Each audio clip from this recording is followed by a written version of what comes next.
awalnya itu saya mau tidur, saya keluar dulu merokok. Pas saya mau bakar rokok, saya dengar keran air menyala. Saya kira itu cuma tetangga.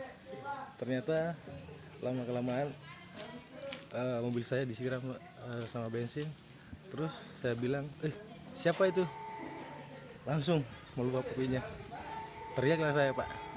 Kejadiannya kira-kira jam berapa? Kejadiannya sekitar jam-jam 2.30, Pak, setengah 3. Berarti sempat kita lihat pelakunya? Sempat saya lihat pelakunya kabur ke arah ke utara, Pak. Satu orang. Kira-kira kenapa itu dia bakar itu? Nggak tahu, Pak. Soalnya saya nggak punya nggak ada musuh. Seperti itu. Sudah melapor, Pak? Sudah melapor. Ada barang bukti? Barang bukti ada. Apa yang ditemukan? Yang ditemukan ada korek sama jerjang. Terima kasih sudah nonton. Jangan lupa like, subscribe, dan share ya.